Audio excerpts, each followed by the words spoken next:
My best friend smiled at me and said, "You like kids, right? Help get rid of one for me." What do you mean get rid of one? I gasped. My best friend Audrey waved her hand around dismissively. I meant like distract Kurt's little brother for me. Kurt was the new guy Audrey had been obsessing over since he moved here. And honestly, I get it. He had that cool guitar guy vibe going on that made him look like he was a missing member of One Direction. And Audrey wasn't the only girl chasing after him. The thing was, no one could get close because of his 12-year-old brother Joey. Wherever Kurt went, Joey was there.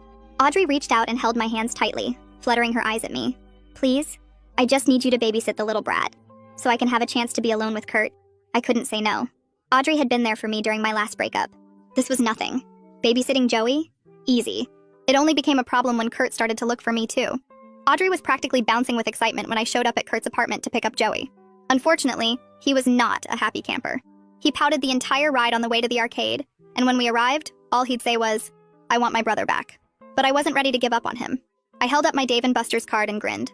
"All right, if you can beat me in any game, we'll go home." Suddenly, he was alive, putting his full effort into each game. But what he didn't know was that I basically grew up in the arcade. "No way," he gasped after handing him another defeat in Guitar Hero. I patted his back. "Sorry, kid. You'll need another 10 years before you can beat me." He smiled at me, finally warming up. "I like you. People only play with me because they like my brother. Even the kids at school think I'm annoying." I paused. "Joey, you're not annoying," I told him. "No, it's okay. I like that you're at least honest. Audrey doesn't even pretend to like me. She just stares at Kurt and acts like I'm not around," he said in a calm voice. My heart broke for him. I bent down and looked him in the eye. "You're a cool little dude. And Audrey? She'll come around." But somehow we both knew it wasn't true. Before heading back home, we made a pact. Anytime he wanted to hang out, I'd be there. What I didn't expect was the next time I got called over, Kurt was there too. First he showed up just to check in on things, until he stayed to hang out with us completely. Joey pouted at Kurt. "You're interrupting our gaming time." Kurt and I grinned at each other. He held his hands up apologizing. "Wow, I didn't think my own little brother would try to kick me out," he joked. "You must really be something." Kurt stared at me with a soft, romantic smile. When Joey saw my face turn red, he glared at Kurt and covered Kurt's face. No flirting with my playdate." We all burst into laughter. The three of us fell into something I didn't expect. Kurt would bring pizza, Joey would pick the movie, I'd make popcorn. Joey started falling asleep on my shoulder halfway through whatever superhero film he'd chosen, and I'd fall asleep on Kurt's shoulder. He shook my shoulder gently after moving Joey to his bedroom. "Hey, can I drop you off?" That was our first time alone. I expected it to be awkward, but it wasn't. We spent most of the time talking about Joey. I'm seriously thankful. Ever since we lost our parents, Joey's been having a hard time. He reached over from the driver's seat and held my hand. Everything felt right, until I remembered something crucial. Audrey. In the morning, Kurt texted me. "Would you want to get dinner together later?" Without Joey for once. Like, just us? I stared at my phone, reading it over and over until Joey texted me too. "Please say yes to Kurt. If you date him, we can hang out all the time. Please, please, please." Before I could say yes, Audrey called me sobbing into the phone. "I thought we were getting closer, but Kurt's been so distant lately. I don't know what I did wrong. He barely responds to my texts anymore. Can you come with me to their house? I need to talk to him face to face. I can pick you up in 10 minutes. I couldn't breathe. Couldn't even respond to any of them. I just knew whatever I chose, I was going to break someone's heart. I sit on my bed staring at my phone screen until the words blur together. Kurt's dinner invitation sits in one thread.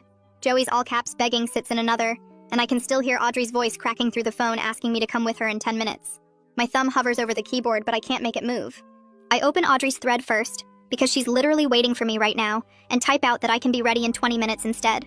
The guilt hits as soon as I press send, because I need those extra 10 minutes to figure out what I'm going to say when we get to Kurt's place. My phone buzzes immediately with Audrey's response saying she'll be there in 20 with a heart emoji. I switch to Kurt's thread and my fingers feel heavy as I type that I need a day to think about dinner because of some friend stuff happening. It sounds weak and vague, but I hit send anyway because I genuinely have no idea what the right answer is.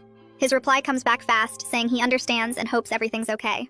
I look at Joey's text last, his message still sitting there unopened with that little preview showing, "Please say yes to Kurt," in capital letters. I can't open it because seeing his excitement makes everything 10 times worse when I already feel like I'm about to hurt everyone no matter what I do. My hands shake as I grab my jacket off the chair and shove my phone in my pocket. I head downstairs and wait by the front window, watching for Audrey's car and trying to breathe normally. Her blue sedan pulls up exactly 20 minutes later, and I can see through the windshield that her eyes look red and puffy, even though she's trying to look determined. I climb into the passenger seat, and she immediately starts talking about how Kurt's been so distant lately, and she just needs to understand what happened. She keeps saying she thought they were getting closer, and she doesn't know what she did wrong. I make agreeing sounds and nod at the right times while my stomach twists itself into knots, because I'm pretty sure I know exactly why he's been distant, and it's sitting right next to her. The drive to Kurt's apartment feels like it takes forever, even though it's only 15 minutes. Audrey practices out loud what she wants to say to him, asking me if it sounds too desperate or too aggressive. I give answers like, "It sounds fine," and "just be honest," that don't commit me to anything. Every street we pass makes my chest feel tighter, because I know this is going to blow up badly, and I'm right in the middle of it. We pull into the parking lot of Kurt's building, and Audrey puts the car in the park but doesn't get out right away. She takes these big, deep breaths like she's preparing for something huge, and checks her face in the mirror. I follow her out of the car, feeling like I'm walking toward a car crash that I could have stopped if I'd just been honest from the start.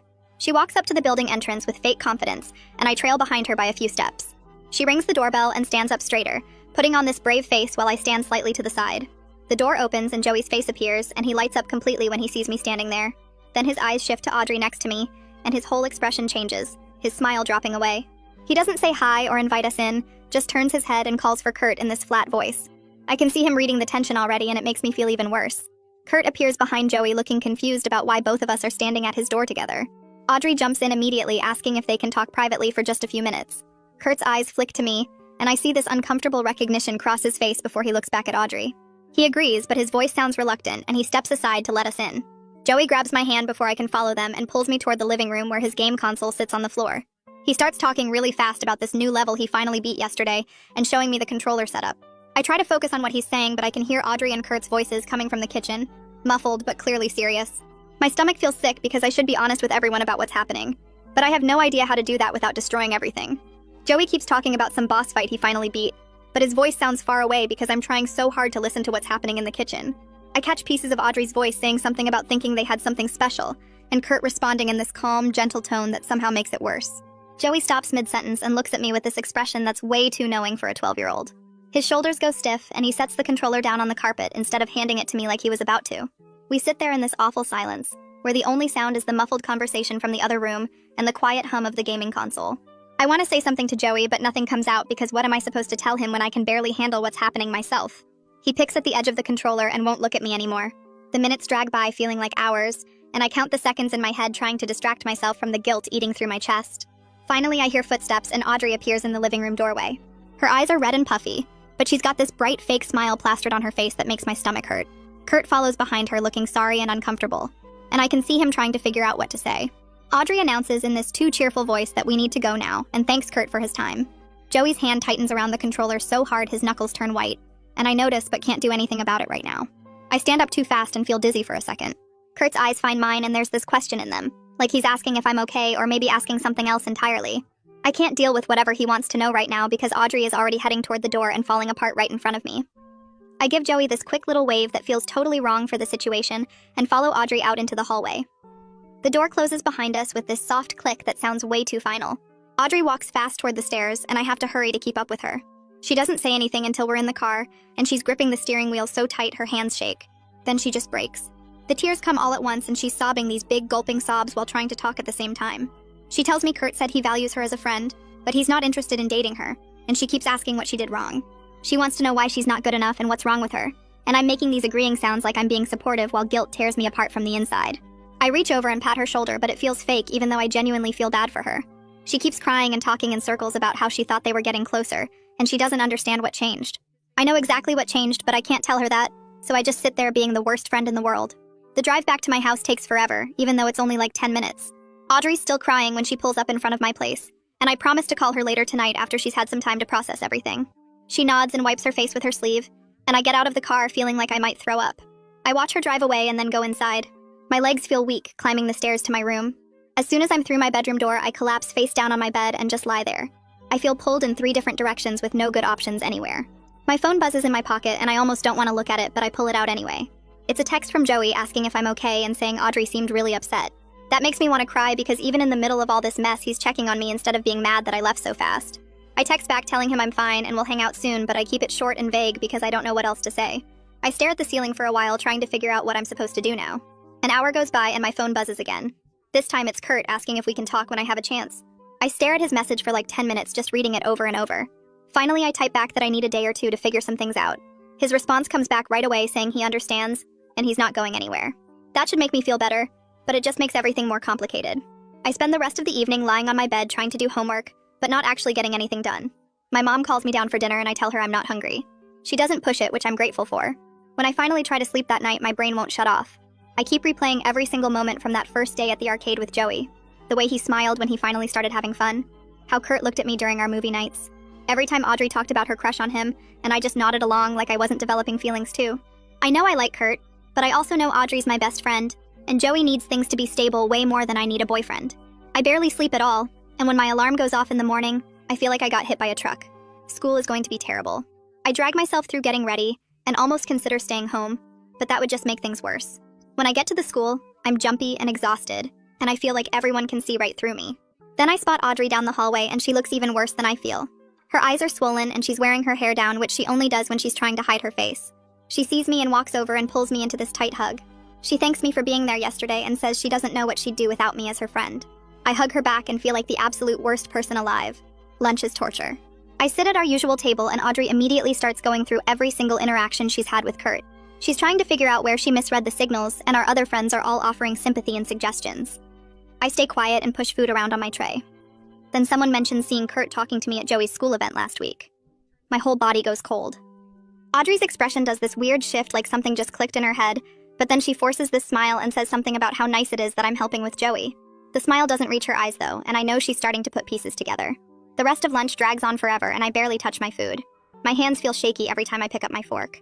When the bell finally rings, I grab my stuff and head to my next class in a daze. The afternoon classes blur together because I can't focus on anything the teachers are saying. My notebook fills up with random doodles instead of actual notes. After the final bell rings, I walk out of my last class and find my feet carrying me toward the counseling office without really deciding to go there. The hallway feels too bright and too loud with everyone rushing past me to get outside. I push through the main office doors and approach the front desk where a woman with reading glasses looks up at me. She asks if I need something, and I hear myself say, "I want to talk to a counselor if anyone's available." She checks her computer screen and tells me Marcella Holland has an opening right now if I want to go in. I hesitate for maybe 3 seconds before nodding, and she points me toward a door down the hall. I knock twice and a voice tells me to come in. Marcella is way younger than I expected, maybe late 20s with her hair pulled back in a simple ponytail. She has this calm way of looking at me that doesn't feel like she's judging anything. She gestures to a chair across from her desk, and I sit down gripping my backpack straps. She asks what brings me in today, and I start talking about stress with balancing friend stuff in school. The words come out stiff and rehearsed like I'm reading from a script. She nods along and asks a few questions about my classes and my friends. I give vague answers that don't really mean anything. Then she asks if there's something specific that's been bothering me lately, and suddenly my throat gets tight. I try to keep talking about homework and tests, but my voice cracks.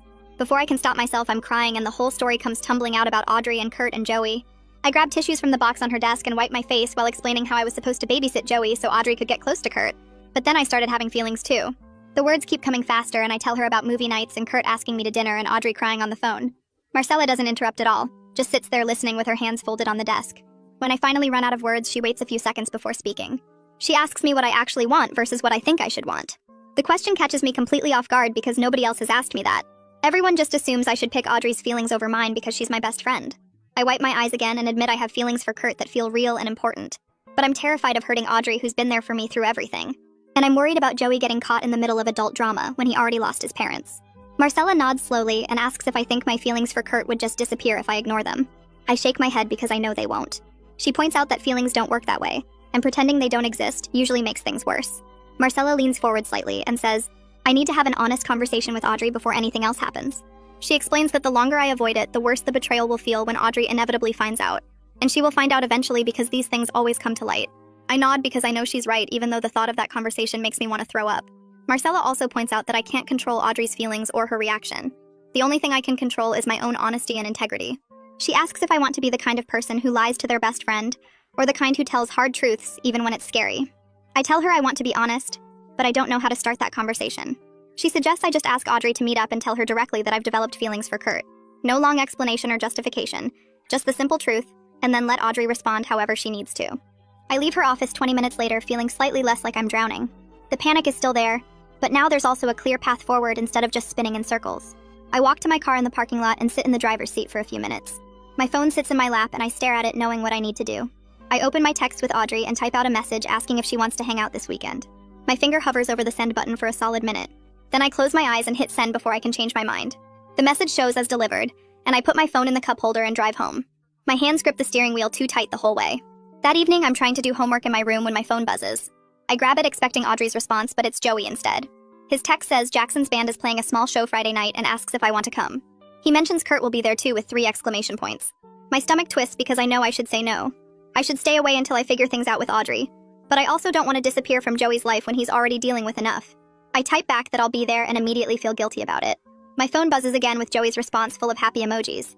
Then Audrey texts back saying this weekend works for her and asks what I want to do. I tell her maybe just coffee and talking. She sends back a thumbs up.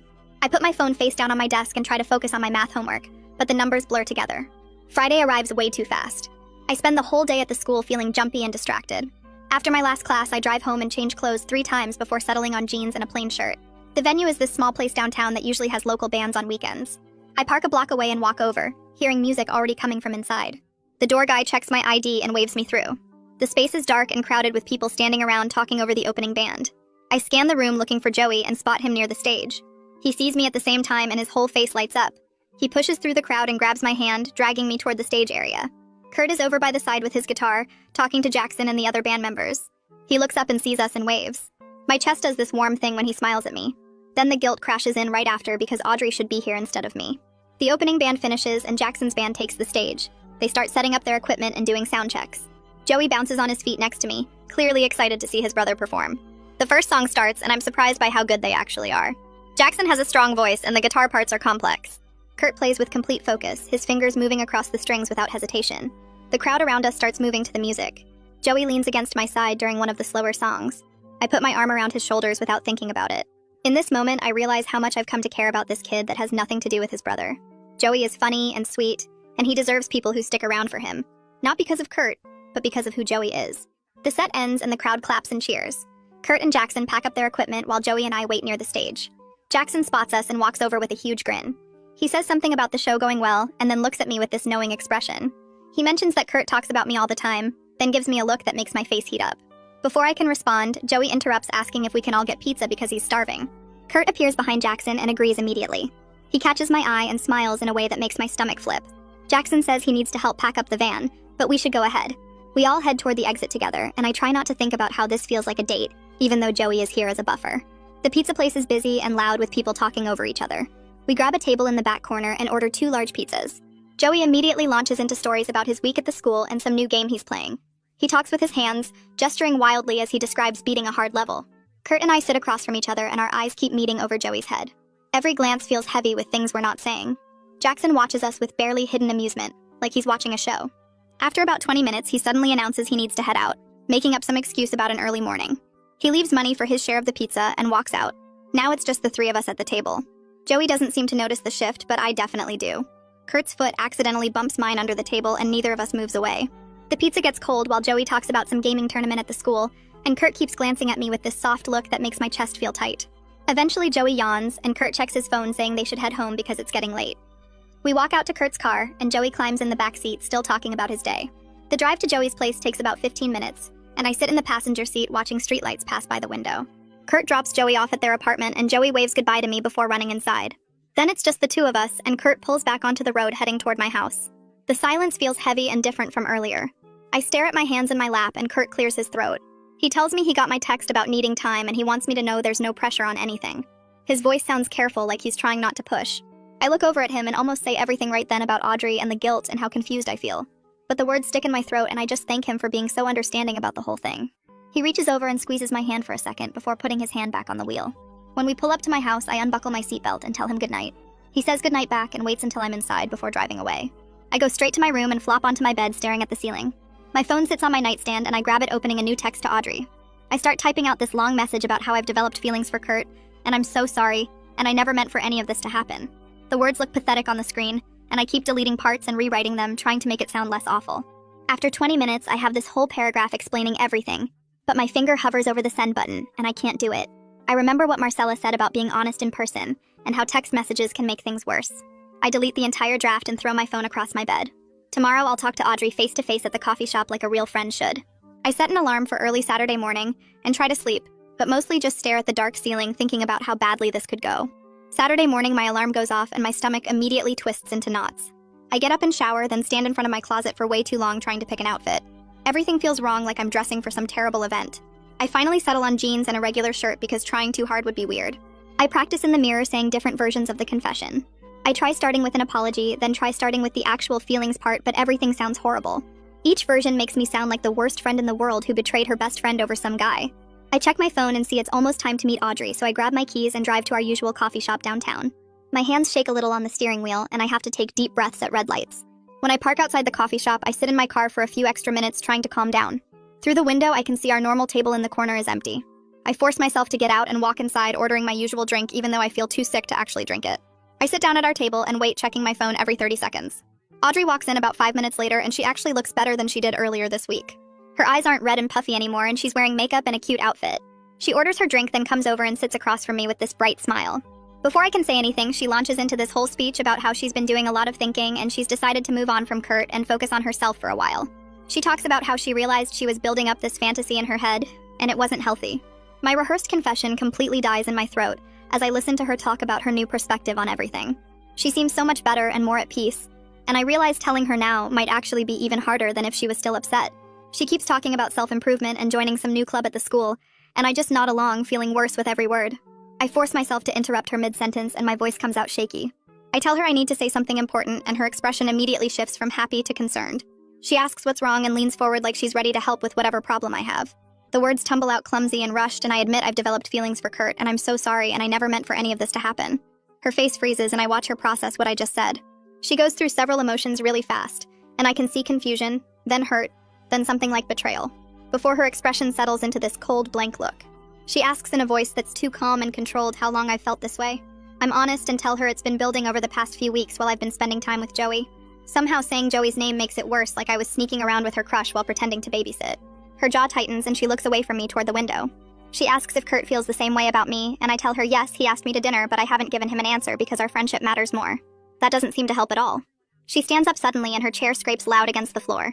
She says she needs time to think about this and grabs her coffee cup. I start to say something else, but she's already walking toward the door. She leaves the coffee shop without looking back, and I watch her through the window as she gets in her car and drives away. I sit alone at the table with my untouched coffee getting cold in front of me.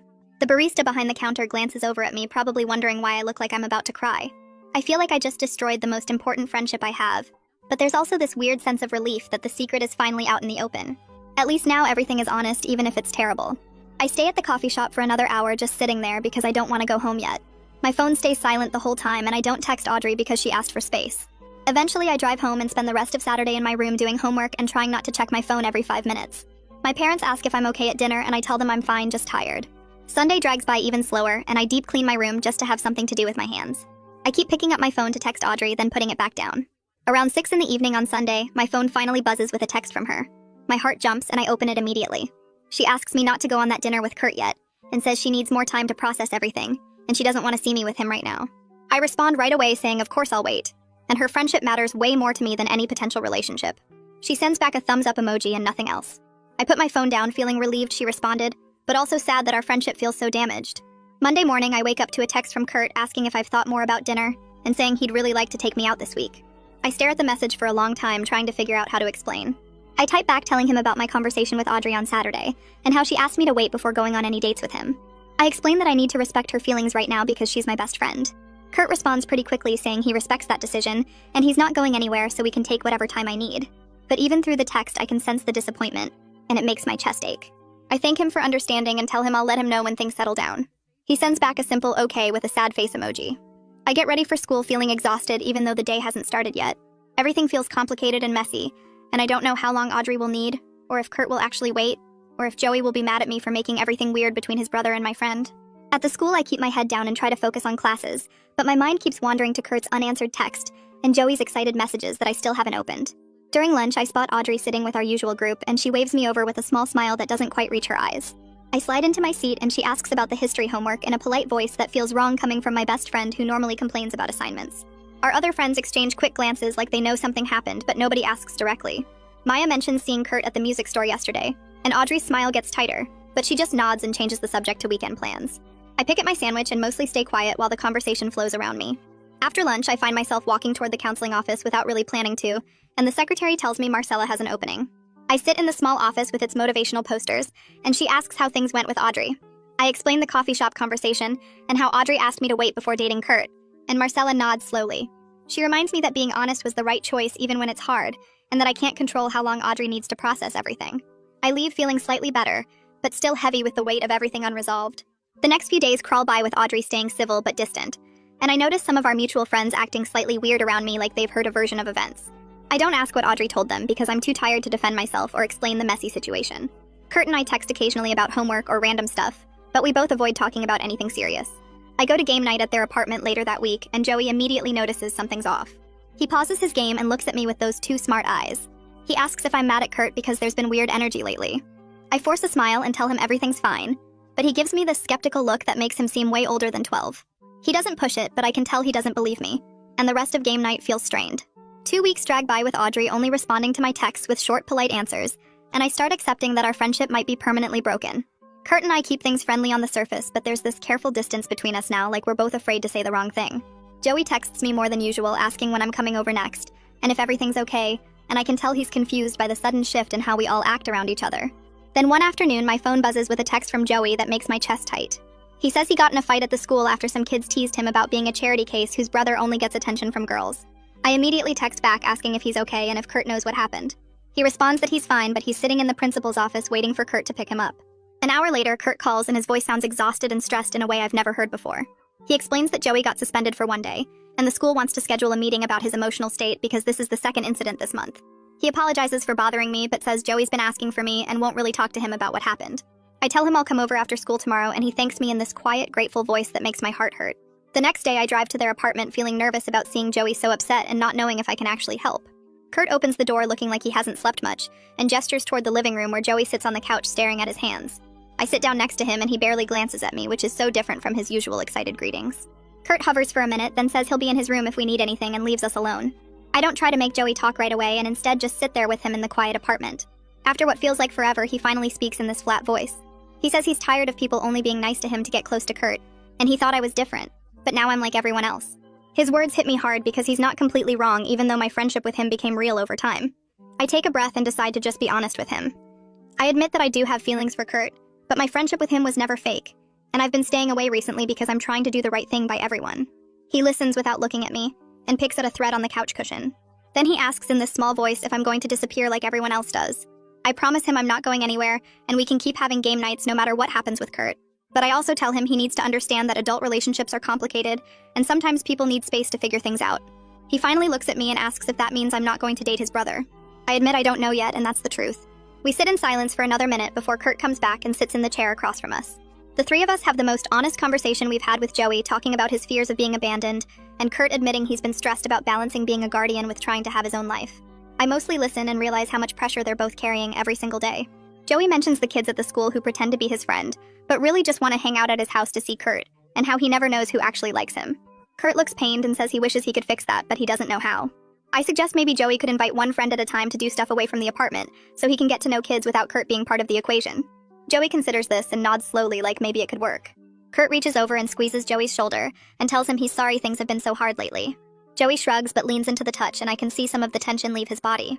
We order pizza and watch a movie together, and things feel almost normal again, even though nothing is really resolved. That night, I sit on my bed staring at my phone trying to figure out what to say to Audrey about Joey. I type and delete like 5 different messages before settling on something simple, explaining what happened with the fight at the school and how Joey's been struggling with feeling used by people. I hit send, not really expecting her to respond because things have been so weird between us lately. My phone buzzes an hour later and I almost drop it when I see Audrey's name pop up. She asks if Joey's okay and says she's sorry he's going through that, which honestly surprises me because I thought she'd either ignore the message or maybe just send back something short. We end up exchanging a few more texts that actually feel kind of normal for the first time in weeks. She admits she's been thinking a lot about everything that happened, and she knows she overreacted to some stuff. Then she asks if we can meet up again soon to actually talk face to face instead of her just running away like last time. I respond immediately saying yes and suggesting this weekend. My fingers moving faster than my brain because I'm so relieved she wants to try. We agree on Saturday afternoon at the coffee shop near school. The rest of the week drags by with me constantly checking my phone and second-guessing what I'm going to say when we meet. Saturday morning, I change my outfit like 3 times before settling on jeans and a hoodie because I don't want to look like I'm trying too hard. I get to the coffee shop 10 minutes early and order my usual drink, then sit at a corner table nervously tearing a napkin into tiny pieces. Audrey walks in looking tired but more calm than the last time I saw her, and she gives me a small wave before ordering her drink. She sits down across from me and immediately starts apologizing for how she handled everything. She says she built up this whole fantasy about Kurt in her head without really knowing him as a person and watching me actually connect with him, and Joey made her feel like she was replaced. I listen without interrupting because I can tell she needs to get this all out. She admits she was jealous not just of my relationship with Kurt, but also of how easy it seemed for me to bond with Joey when she could never figure out how to talk to him. I apologize again for not being honest sooner and for the way everything happened, telling her I should have said something as soon as I realized my feelings were getting complicated. My voice cracks a little when I say that our friendship means more to me than any guy ever could, and I can see her eyes getting watery too. We both end up crying a little bit right there in the coffee shop with people probably staring at us, but neither of us really cares. Audrey reaches across the table and squeezes my hand, saying she knows our friendship is more important, but she also has to be real that things have changed between us. I nod because she's right, and pretending everything can just go back to normal would be lying to ourselves. She takes a breath and says she needs me to not date Kurt for a while longer, while she fully works through her feelings about everything. I agree, even though I'm not totally sure what a while means, and part of me worries it might be forever. Then she surprises me again by mentioning she's been talking to this guy from her art class, and her face actually lights up a little when she describes him. I ask her more about him and she gets kind of shy, but admits he asked her to work on a project together, and they've been texting a lot. Hearing that makes me feel hopeful that maybe she really is starting to move on instead of just saying she is. Later that day, I text Kurt asking if we can talk, and he calls me back within 5 minutes sounding slightly nervous. I tell him about my conversation with Audrey and how she asked me to wait before we start dating, and there's a long pause on the other end. Kurt finally says he understands, and he respects that I'm trying to do right by my friendship, but he's also honest that he doesn't want to wait forever in some weird limbo situation. We talk for almost an hour about what feels fair to everyone, and eventually we agree to stay friends for now and revisit the possibility of dating in a month. It feels both reasonable and impossibly far away at the same time. Like a month could either fly by or drag on forever depending on how things go. He asks if I'll still come around to hang out with Joey, and I promise him I will because my friendship with Joey exists separately from whatever might happen between us. Before we hang up, he says something about how he thinks I'm worth waiting for, and my face gets hot, even though nobody can see me blushing. The next Thursday, I show up at their apartment for what Joey and I decide will be our official weekly game night. Joey's practically bouncing when he opens the door, immediately pulling me toward the TV where he's already got everything set up. Kurt appears from his room and asks if we want pizza, and Joey yells yes without taking his eyes off the screen. I can feel Kurt watching us for a minute before he heads to the kitchen to order food, and the tension from before seems a little less heavy. Over the next few weeks, we fall into a pattern where Thursdays are just me and Joey, and sometimes Kurt joins us.